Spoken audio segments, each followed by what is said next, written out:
Sir बैठ के बोलिए, हमारे माइक दे दीजिए। हेलो। सबसे पहले तो यहाँ के जो है प्रिंट और इलेक्ट्रॉनिक्स मीडिया की ओर से आपकी जो है पद यात्रा के लिए बहुत बहुत शुभकामना। दूसरी बात है कि जो आप सर यहाँ जो है 15वां महीना आपका जो है चल रहा है, 16वां महीना, 15 महीना 2 दिसंबर को पूरा हो गया, 16वां महीना चल रहा है। इसमें सर सरकार की अरबों खरबों की योजना चली है, बिहार सरकार की, केंद्र सरकार, दोनों की मतलब टाइम में आपको क्या लगा जो किस तरह की योजनाओं का लोगों के पास पहुंचा होगा इसका लाभ? नहीं, देखिए, अगर योजना स्पेसिफिक अगर आपको बात करनी है तो केंद्र सरकार की 4 बड़ी योजनाएं चल रही हैं अभी जमीन पर। पहली योजना है प्रधानमंत्री गरीब कल्याण योजना, जिसमें लाभार्थियों को 5 किलो अनाज प्रति माह मिलना है। जमीनी हकीकत ये है कि लोगों को 5 किलो नहीं 4 किलो अनाज ही प्रति माह मिल रहा है। ऐसा इसलिए है कि प्रखंड के स्तर पर जो अनाज आता है प्रधानमंत्री गरीब कल्याण योजना में, उसमें करीब करीब 20% की चोरी होती है। 35 से 40 रुपया प्रति क्विंटल की दर से यहाँ के जो अधिकारी हैं और जनप्रतिनिधि हैं वो पैसा लेते हैं। ज़्यादातर जगह पर लोग बताते हैं कि जो विधायक हैं वो भी प्रति माह इस अनाज में से 6 से 8 रुपये उनकी भी उनका जो हिस्सा है वो भी 6 से 8 रुपये प्रति माह प्रति क्विंटल है। इस चोरी की वजह से 35 से 40 रुपये प्रति क्विंटल का जो चोरी हो रहा है, उसी वजह से लाभार्थियों को 5 किलो नहीं 4 किलो अनाज ही बिहार में मिल रहा है। दूसरी जो केंद्र सरकार की बड़ी योजना है वो है आवास योजना, प्रधानमंत्री आवास योजना, जिसको गांव देहात में लोग इंदिरा आवास योजना के नाम से जानते हैं। ज़्यादातर इसके जो लाभार्थी हैं वो अभी भी इंदिरा आवास योजना वाले ही हैं। प्रधानमंत्री आवास योजना के लाभार्थियों की संख्या करीब करीब नगण्य है, लेकिन जिन लोगों को भी इसका लाभ मिला है, जिसमें 1,40,000 रुपया आवास बनाने के लिए मिलना है, उसमें भी 25,000 से 40,000 रुपये तक लोगों को घूस देना है, तभी उनको इंदिरा आवास, प्रधानमंत्री आवास का योजना का लाभ मिल सकता है। और ये जो पैसा है ये जनप्रतिनिधियों और अधिकारियों के बीच में बंट रहा है। जहां पर जनप्रतिनिधि पैसा नहीं ले रहे हैं वहां पर भी 20 से 25,000 अधिकारियों का जो हिस्सा है वो तो वो लेंगे ही लेंगे। और एक पूरी व्यवस्था बनी हुई है। प्रधानमंत्री आवास योजना में आपका नाम अगर लिखा जाना है लाभार्थी के तौर पर तो उसके लिए 1,000 रुपया लगेगा। अगर घर का फोटो लेकर भेजेगा उसके लिए 2,000 रुपया लगेगा। पहली किस्त जारी होगी तो उसमें 10,000 रुपया लगेगा। एक व्यवस्था बनी हुई है। तीसरी केंद्र सरकार की बड़ी योजना है स्वच्छ भारत अभियान की, जिसमें लाभार्थियों को 12,000 रुपया शौचालय बनाने के लिए मिला है। 2-3 बरस पहले बिहार के ज़्यादातर पंचायतों को ODF घोषित कर दिया गया। जो जनप्रतिनिधि हैं और अधिकारी हैं उन्होंने लिखकर सर्टिफाई किया कि बिहार में ज़्यादातर पंचायत ODF हो गए। सच्चाई जमीनी हकीकत यह है कि शायद ही कोई ऐसा गांव है जहां खुले में शौच आज भी जीवन की सच्चाई नहीं है। ऐसा इसलिए है कि शौचालय की इस योजना में 2,000 रुपये प्रति शौचालय अधिकारियों ने पैसा लिया और लाभार्थियों को जो पैसा जारी किया गया 10,000 रुपया, वो भी एक ही शौचालय के साथ फोटो खिंचाकर 4 लाभार्थी 5 लाभार्थियों को जारी कर दिया गया। किसी ने इसकी चिंता नहीं की कि एक्चुअली में शौचालय बने कि नहीं, उसका उपयोग हो रहा है कि नहीं। तो ये पूरा ODF जो है वो कम से कम बिहार में जितने 12 जिलों में मैं गया हूँ कम्प्लीटली फार्स है। चौथा एक जो केंद्र सरकार की बड़ी योजना है वो मनरेगा है। मुझे ऐसा लगा था कि जब मैं पैदल चलूंगा तो मुझे गांव देहात में मनरेगा का काम होता दिखेगा, इसलिए कि यहाँ बहुत गरीबी है, भूमिहीन लोग बहुत हैं, लोग मजदूरी करते हैं।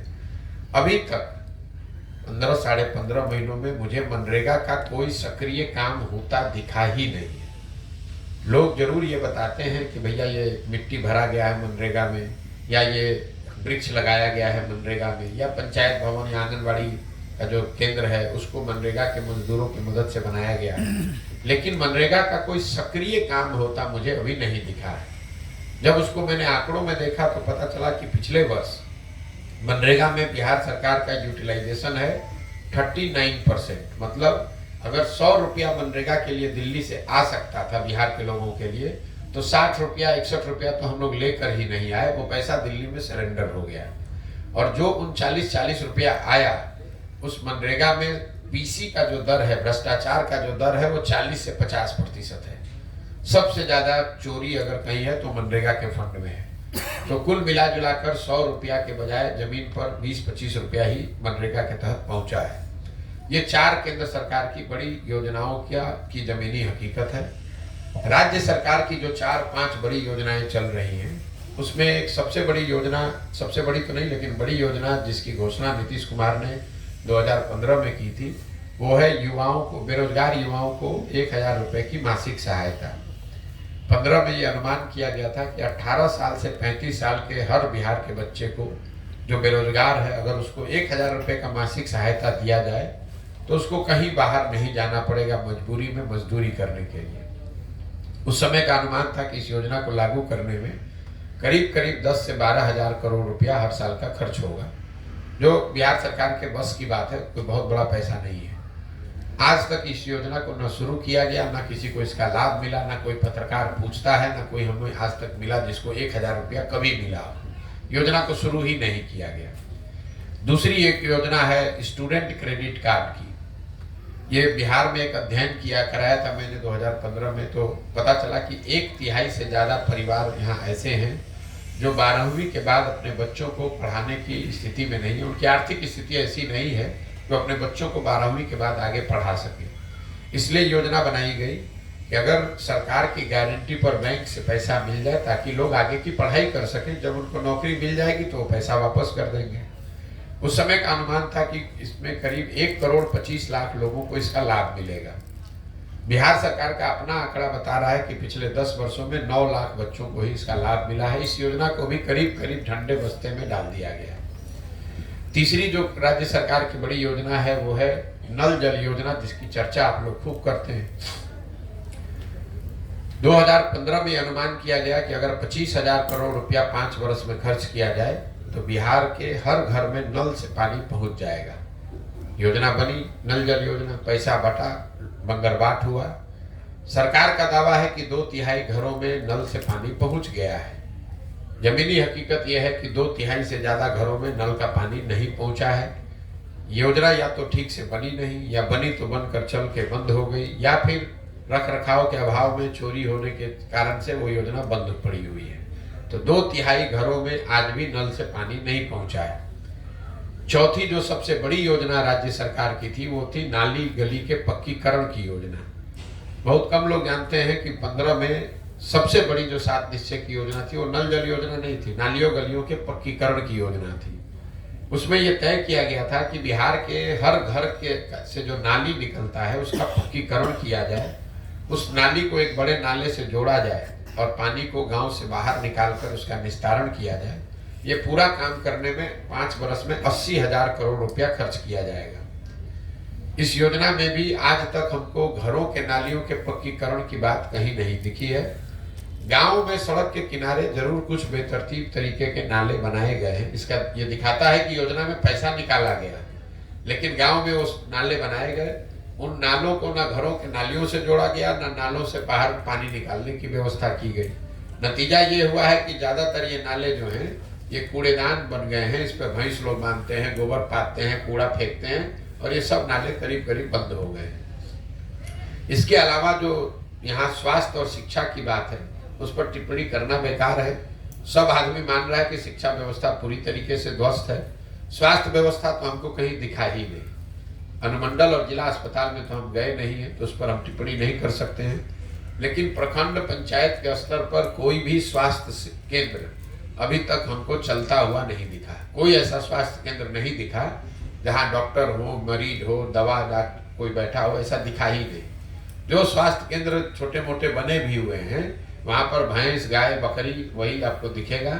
स्वास्थ्य सेवाओं के लिए बिहार में ज्यादातर लोग ग्रामीण चिकित्सकों या प्राइवेट सर्विस प्रोवाइडर पर ही आश्रित हैं। सरकार की कोई व्यवस्था कहीं नहीं है।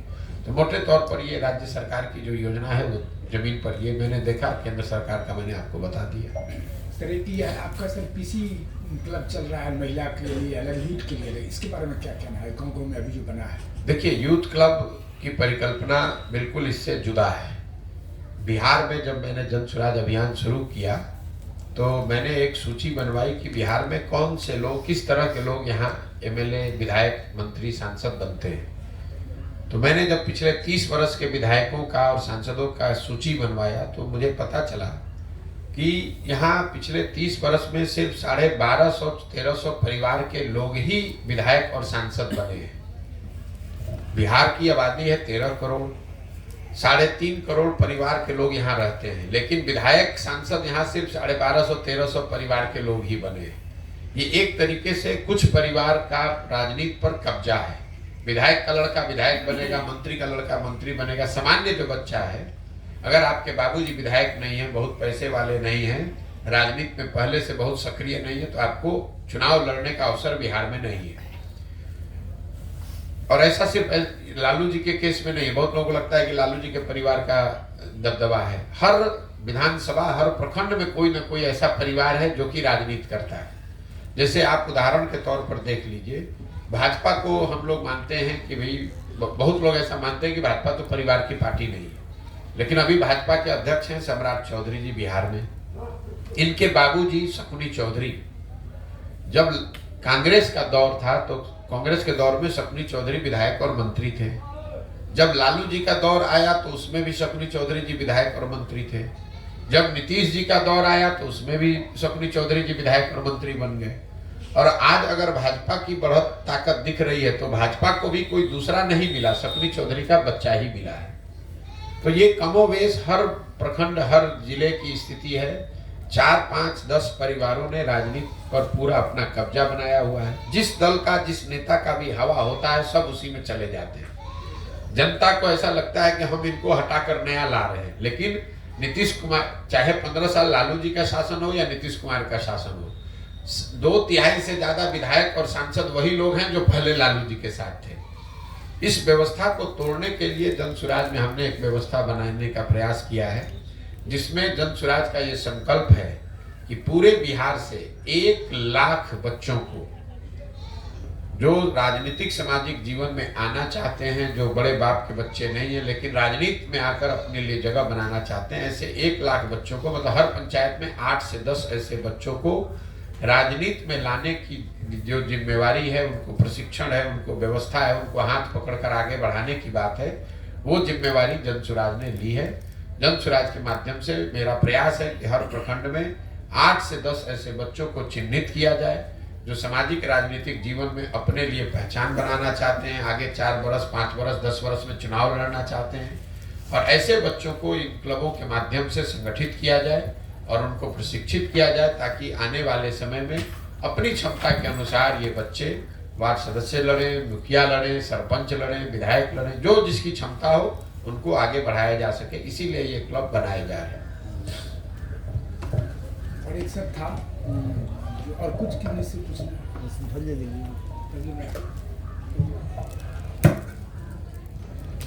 प्रधान जी, अभी अपने आपकी राजनीतिक रणनीति का शुरुआत 2011 से हुई थी गुजरात से,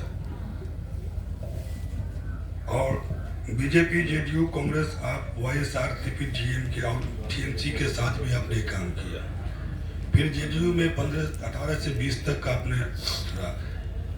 इन सब दलों के साथ रहने के बावजूद भी आप एक नए दल की तैयारी में हैं। तो आने वाले दिनों में अगर इन दलों को समर्थन के करीब जनता ला देती है तो ये किन दलों के साथ जाएगी फिर?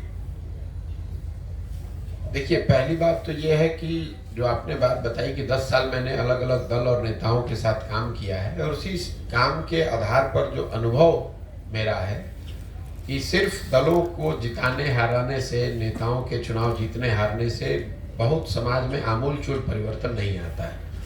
ये मेरा अपना 10 साल का अनुभव रहा है। जैसा आपने लिस्ट गिनाया, हमने करीब करीब सभी नेताओं के साथ, बड़े दलों के साथ काम किया है। तो उनको जिताने में अपनी भूमिका भी मेरी रही है। वो जीत कर आए भी, लेकिन उससे समाज नहीं बदला, उससे बिहार नहीं बदला। बिहार ने महागठबंधन की सरकार देखी है, बिहार ने एनडीए की सरकार देखी है। हम बिहार के नागरिक होने के नाते हम लोगों ने कांग्रेस यूपीए की सरकार दिल्ली में भी देखी है, और अभी मोदी जी एनडीए की भी सरकार देख रहे हैं। इन सारी कॉम्बिनेशन से बिहार से गरीबी नहीं खत्म हुई, यहाँ से पलायन नहीं रुका, यहाँ फैक्ट्रियाँ नहीं लगी, यहाँ के लोगों का जीवन स्तर नहीं सुधरा। तो मेरा अपना 10 साल का जो अनुभव है कि जब तक समाज के स्तर पर प्रयास नहीं किया जाएगा, तब तक राजनीति के जरिए कोई बहुत बड़ा आमूल-चूल परिवर्तन नहीं लाया जा सकता है। तो अपने 10 साल के अनुभवों के आधार पर जो मैंने परिकल्पना बनाई है, 2 बरस लगे, 3 बरस लगे, 5 बरस लगे, समाज के स्तर पर जाकर प्रयास किया जाए। लोग जब जगेंगे, लोगों की चेतना जगेगी, तभी इस चीज को सुधारा जा सकता है। चुनाव जीतना कठिन है, लेकिन उससे बहुत ज्यादा कठिन है कि चुनाव सही लोगों के साथ जीता जाए।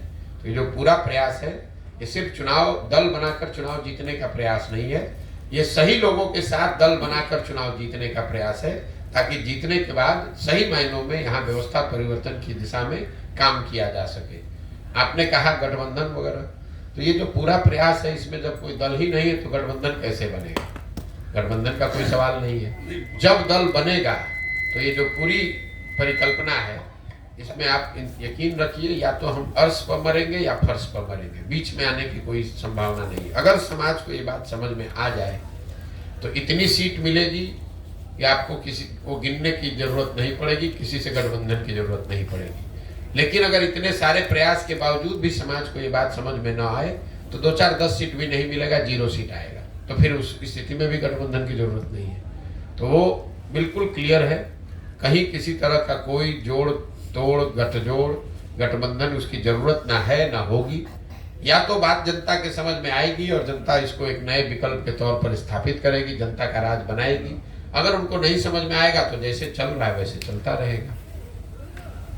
सर, एनडीए और आईएनडीए में पीएम पद को लेकर के रस्साकसी चल रही है, और एज ए मतलब बहुत ज्यादा भविष्य वक्ता, राजनीतिक विश्लेषक के रूप में आपका इसमें क्या मानना है, जो कि आईएनडीए में पीएम पद को लेकर के बहुत ज्यादा रस्साकसी चल रही है? मुझे कोई रस्साकसी नहीं दिख रही है।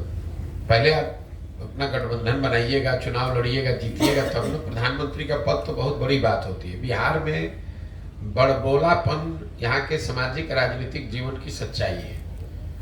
जिस दल का 0 एमपी है, आरजेडी का 0 सांसद है लोकसभा में, अब वो लोग बता रहे हैं कि देश का प्रधानमंत्री कौन बनेगा, तो ये बड़बोलापन ही है। भाई आपको पूछ कौन रहा है? प्रधानमंत्री कौन बनेगा ये तय तो वो पार्टियां कर सकती हैं जिनके सांसद जीत कर आते हैं। आपका 0 सांसद जीता हुआ है और आप खड़े होकर कह रहे हैं कि प्रधानमंत्री कौन होगा। ये तो ऐसे हुआ कि हम यहाँ से बैठ के बोले कि अमेरिका का राष्ट्रपति कौन होगा। ये तो आपकी मानसिकता को दर्शाता है कि आपको न समझ है न कुछ आपकी सोच है, जबरदस्ती का कुछ बात किए जा रहे हैं। आपने कहा कि इंडिया में प्रधानमंत्री पद को लेकर रस्साकसी है। मेरे भाई, अभी तो इंडिया गठबंधन के 3-4 खाली बैठक हुई है, अभी तो कार्यक्रम तय नहीं हुआ, सीट एडजस्टमेंट तय नहीं हुआ, यही नहीं पता है कि वो लोग चुनाव कैसे लड़ेंगे, तो रस्साकसी क्या होना है? तो कॉमन सेंस की बात है। इंडिया गठबंधन में सबसे बड़ा दल कांग्रेस है, तो स्वाभाविक तौर पर उस दल इंडिया गठबंधन का नेतृत्व भी कांग्रेस के पास ही रहेगा। आप चाहे जितना हल्ला मचा लीजिए, सबसे बड़ा दल वहां कांग्रेस है, तो कांग्रेस को छोड़कर कोई दूसरा आदमी उसका नेतृत्व कैसे करने लगेगा? मान लीजिए कि कांग्रेस छोड़ भी दे तो दूसरा बड़ा दल टीएमसी है, वो छोड़ देगा तो तीसरा बड़ा दल डीएमके है। बिहार के दलों का उसमें क्या है? बिहार के दलों का तो कोई, बिहार में तो 40 में से 39 सांसद एनडीए के जीते हुए हैं, तो यहाँ के दलों की क्या भूमिका उसमें होगी? अपने वो मुंह मियां मिट्ठू बन रहे हैं। कौन पूछ रहा है बिहार के नेताओं को वहां पर? हमको तो नहीं लगता है कि देश की राजनीति में कोई नीतीश कुमार को पूछ रहा है। अपने से आप पटना में बैठ के जो बोलना है बोल दीजिए। और सर, आप यहाँ पर मिथिलांचल में इसमें आपकी जो है पद यात्रा समाप्त की ओर है, अब आप जाएंगे बेगूसराय यहाँ से, तो आप कुछ मैथिली के लोगों से मिले, कुछ मैथिली सीखे, या मैथिली में कैसा लगा लोगों का? नहीं, जो भी संवाद होता है मैथिली, लोग तो मैथिली में ही बोलते हैं। तो कुछ हम मैथिली जैसे बजने सिखलिए? बजने नहीं सीखे हैं, लेकिन हम मैथिली समझते हैं। लोग जो बोलते हैं उसको हम हिंदी में जवाब देते हैं। और मेरा अपना स्वभाव है कि जब जिस भाषा पर मेरी पकड़ नहीं है उस पर जबरदस्ती कुछ बोलने का फायदा नहीं है। वो उससे उस भाषा का भी अपमान है। शब्द का चयन या जो जिस तरीके से उसको बोला जाना चाहिए, अगर हमको नहीं बोलने आता है तो बोलकर उस भाषा का भी अपमान करेंगे। मैथिली इतनी रिच भाषा है, लोग बोलते हैं, हम सुन रहे हैं, हम बोल नहीं सकते, हमारी वो कमजोरी है, हमको नहीं बोलने आता है। नहीं बोलने आता है तो बेहतर है कि हम न बोलें, बजाय इसके कि उसको गलत तरीके से बोलें।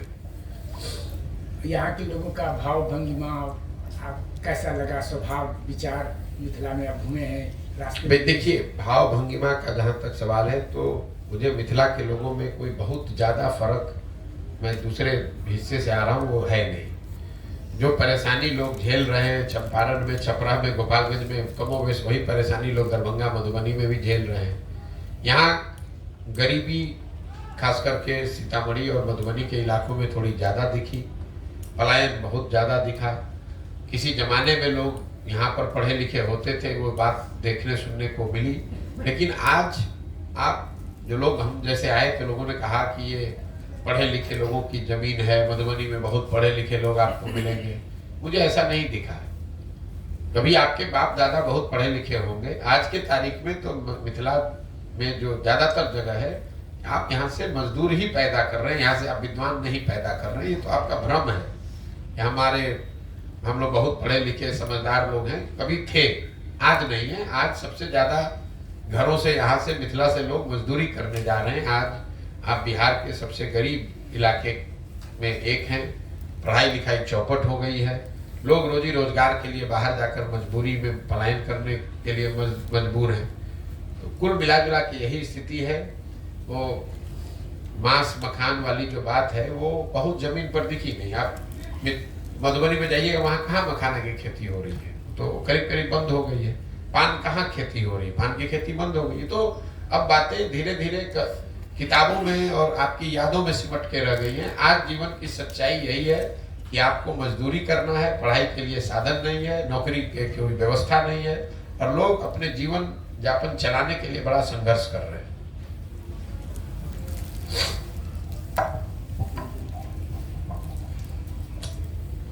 आप जदयू, बीजेपी, टीएमसी सभी का राजनीतिक कर रहे हैं, तो अब आप और आपका वैचारिक मिलन वाली पार्टी कौन है? मेरा जब हमने काम किया तो कोई वैचारिक मिलन की जरूरत नहीं है। हमने उस काम को प्रोफेशनल तरीके से किया है।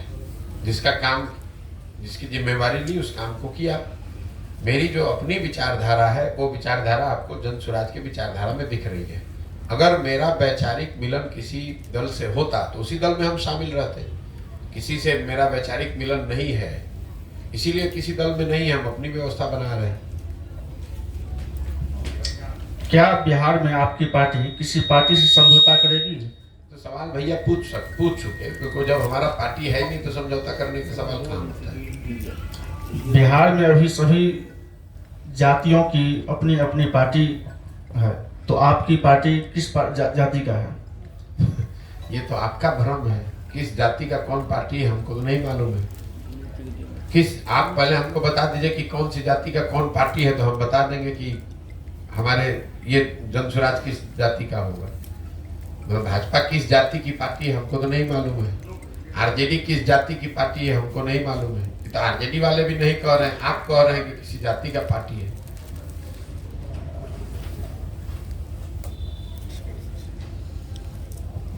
सर मिथिलांचल में आकर सर आपको कैसा लगा? मैंने जो अभी बात बताया, मिथिलांचल में आकर यही लगा कि जिस तरह की एक रूपरेखा मिथिलांचल के बारे में किताबों में लिखी गई है, लोग बात करते हैं, अपने किस्से कहानियों में सुनाते हैं, उससे और आज की जमीनी हकीकत में कोई सामंजस्य नहीं है। आज जमीनी हकीकत मिथिला की गरीबी की, अशिक्षा की, बेरोजगारी की, भुखमरी की है। किसी जमाने में आप यहाँ पर पढ़े लिखे समृद्ध लोग होते थे, आज आप बिहार के सबसे गरीब, पिछड़े, अनपढ़ समाज का हिस्सा है। सर आपकी पद यात्रा करने का उद्देश्य क्या रहा? सर 3 उद्देश्य आपको शुरू में ही बता दिया। आप शुरू करने से पहले, पत्रकार वार्ता आपके क्वेश्चन लेने से पहले मैंने शुरू किया कि उद्देश्य 3 है कि समाज को बताया जाए कि भाई अगर आपको अपनी दशा सुधारनी है तो अपने बच्चों के भविष्य के लिए वोट कीजिए। दूसरा कि अगर आपको लगता है कि बिहार में कोई दल अच्छा नहीं है तो नया विकल्प, नया दल बनाइए। और तीसरा कि बिहार के विकास के लिए एक योजना बनाई जाए जिससे कि अगले 10 वर्ष में यहाँ के गाँव का, पंचायतों का विकास हो सके। आपके जनसभा में महिलाओं की संख्या काफी रहती है सर? गांव में ही महिलाओं की संख्या ज़्यादा है, क्योंकि जो पुरुष हैं, जो नवयुवक हैं, वो तो सब बाहर चले गए हैं काम करने के लिए। महिलाओं की संख्या ज़्यादा होने की एक वजह यह है कि यहाँ पर पलायन का स्तर बहुत ज़्यादा है। गांव में आप जाएंगे तो आपको छोटे बच्चे मिलेंगे, बूढ़े मिलेंगे, महिलाएं मिलेंगी। जो नवयुवक है तो हर गांव में 40 से 50% नवयुवक बाहर चले गए हैं काम करने के लिए। जिन पंचायत और प्रखंडों में बाढ़ की समस्या है वहां पर तो 60-70% लोग बाहर जाकर मजदूरी कर रहे हैं। तो स्वाभाविक तौर पर जब लड़के हैं ही नहीं यहाँ तो वो सभा में भी नहीं आएंगे क्योंकि गांव में ही नहीं है। ऐसा तो नहीं है सर कि पद यात्रा खत्म होने के बाद आप मिथिलांचल के लोगों को भूल जाएंगे? भैया मिथिलांचल के लोगों को याद करने के लिए कोई अलग से तो हम प्रयास कर नहीं रहे, हम पूरे बिहार की पदयात्रा कर रहे हैं, उसमें मिथिलांचल भी शामिल है। मिथिलांचल की समस्या, यहाँ के लोग, यहाँ की भावनाएं, वो सब साथ में ही जब पदयात्रा कर रहे हैं, इतना समय बिता रहे हैं तो हमारे साथ ही वो जुड़ी हुई है, भूलने की क्या बात है। चलिए, आज के दौर में पार्टी का टिकट लेने के लिए प्रत्याशियों को करोड़ों का चढ़ावा चढ़ाना पड़ता है, चाहे वो पार्टी फंड के नाम पे हो या कुछ अलग से हो। भविष्य में नया विकल्प के तौर पे अगर आपका दल आता है तो प्रत्याशियों का चयन का आधार क्या होगा? चयन का आधार समाज है। ये मैं रोज अपनी सभाओं में कहता हूँ कि जो भी जन सुराज से उम्मीदवार होगा उसको लड़ाने की जिम्मेवारी पार्टी की है, पार्टी की होगी, और उसके लिए संसाधन की व्यवस्था भी जहाँ तक हो सकेगा वो पार्टी की ओर से ही किया जाएगा। चयन का आधार जिसको भी समाज अपने में से चुनकर निकाले वही उम्मीदवार होगा। प्रशांत किशोर जी को राजनीति का जो है सो बहुत बड़ा ये कहा जाता है, यह एक प्रयोग आप अपने ये कर रहे हैं या पूरे बिहार के लिए? ये प्रयोग बिहार के लिए कर रहे हैं, बिहार के लड़के हैं। मेरी अपनी समझ है कि बिहार में अगर भगवान ने हमको शक्ति बुद्धि दी है तो मुझे ये प्रयास करना चाहिए, इसलिए बिहार के लोगों के लिए कर रहे हैं। ठीक है भैया, बहुत बहुत धन्यवाद। एक सवाल और, सरकारी योजना दम तोड़ रही है, आपके माइंड सेटअप में क्या है कि सरकारी योजना डायरेक्ट लोगों को, लाभार्थी को मिले, इस पर किस तरह से काम सोचे हुए हैं कि उसका बेनिफिट जो है डायरेक्ट लोग को मिले? सरकारी योजना दम इसलिए तोड़ रही है क्योंकि बिहार में सत्ता और संसाधन दोनों का केंद्रीकरण हो गया है। पूरी व्यवस्था 2 मंत्री नीतीश कुमार, तेजस्वी यादव और 4-5 अफसर मिलकर चला रहे हैं। तो जब आप सत्ता और संसाधन का इस तरह से केंद्रीकरण कर देंगे तो स्वाभाविक तौर पर योजनाएं दम तोड़ेंगी, क्योंकि जमीनी हकीकत जो जिनके लिए योजना बनाई गई है उनको पता ही नहीं है, उनकी कोई भागीदारी नहीं है। वहां पर बिहार सरकार का बजट है 2,46,000 करोड़ और उसकी 60% राशि सिर्फ 2 ही लोगों के पास है, वो है तेजस्वी यादव और नीतीश कुमार। तो 2 लोग और उनके 4-5 अफसर वही मिलकर चला रहे हैं। तो बहुत ज्यादा जो सत्ता और संसाधन का केंद्रीकरण हुआ है, इसी की वजह से बिहार में सरकारी योजनाएं जमीन पर लागू नहीं हो रही हैं। तो जन सुराज का या मेरी सोच ये है कि बड़े पैमाने पर सत्ता और संसाधन का विकेंद्रीकरण होना चाहिए। जिन लोगों के लिए योजनाएं बनाई जा रही हैं उनको योजनाओं के बनाने में और उसके क्रियान्वयन में शामिल किया जाना चाहिए, तभी ये सुधार हो पाएगा। मिथिलांचल में पदयात्रा का रिस्पांस कैसा रहा?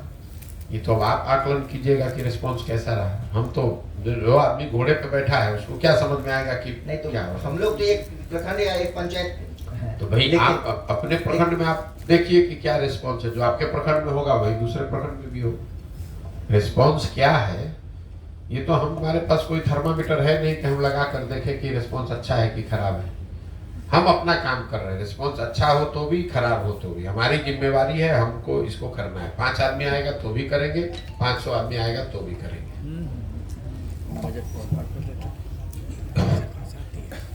आज जो दिल्ली में जो है INDA विपक्ष की बैठक हो रही है, तो क्या लगता है कि आज जो दिल्ली में बैठक हो रही है वो सार्थक पहल होगा या सत्ता पक्ष को चुनौती देने के लिए जो आज बैठक हो रही है? मेरे भाई, आप चाहे जितनी बैठक कर लें, जितनी बार आपस में बैठ के चाय पी लें, नाश्ता कर लें, प्रेस कॉन्फ्रेंस कर दें, उससे तो जमीन पर चुनाव नहीं जीता जाता है। चुनाव जीतने के लिए आपके पास चेहरा होना चाहिए, नैरेटिव होना चाहिए, कार्यकर्ता होने चाहिए, जमीन पर कार्यक्रम होना चाहिए। दिल्ली में बैठिए कि बंगलोर में बैठिए कि मद्रास में बैठिए, उससे तो कोई फर्क नहीं पड़ने वाला। वो तो एक स्वाभाविक प्रक्रिया है, बैठक हो रही है, बैठक होने दीजिए। ये आपके लिए कौतूहल का या इंटरेस्ट का विषय हो सकता है, पत्रकारों के लिए। जनता जो यहाँ बैठी है, जो रोड पे चल रही है, उनके लिए कोई मुद्दा नहीं है। उनके लिए मुद्दा तो तब होगा दरभंगा में आकर, यहाँ पर ब्लॉक में, यहाँ पर गांव में अगर कुछ इंडिया का एक्टिविटी होगा, तब लोगों के लिए वो जागरूकता का या उनके लिए समझ का, निर्णय का विषय बनेगा। दिल्ली में बैठकर कोई मीटिंग कर रहा है, उससे मधुबनी में, दरभंगा में, सीतामढ़ी के गांव में क्या फर्क पड़ता है? कोई फर्क नहीं पड़ेगा। बोले सत्ता तक पहुंचने के लिए धार्मिक भावनाओं को भी ठोस पहुंचाया जाता है। जैसे अभी नीतीश जी के करीबी हैं देवेश चंद्र ठाकुर, उन्होंने शिव जी को जो है विनाश की देवता बोल दिए। इस बारे में आपका क्या कहना होगा? मैं बेकार के फालतू वक्तव्यों पर जवाब देना उचित नहीं समझता हूँ। किसने क्या कहा, किसने क्या कहा, वो हमारा ठेका हमने थोड़ी ना ले रखा है कि कौन क्या बोला उस पर हम जवाब दें। बिहार में राजनीति की ये सच्चाई है। यहाँ पर आप लोगों की नज़र में या सामान्यतः लोगों की नज़र में नेता वही है जो मूर्ख है, जिसको शर्ट के ऊपर गंजी पहनना है, वही यहाँ का नेता है। जो यहाँ पर भाषा विषय का जिसको ज्ञान न हो, अनपढ़ हो, बदमाश हो, उसी को आप लोग जमीनी नेता मानते हैं। अब फिर उसके बाद पूछेगा कि इन मूर्खों के सवाल के वक्तव्य पर आप टिप्पणी दीजिए। हम क्या बोलेंगे? कुछ नहीं बोलेंगे।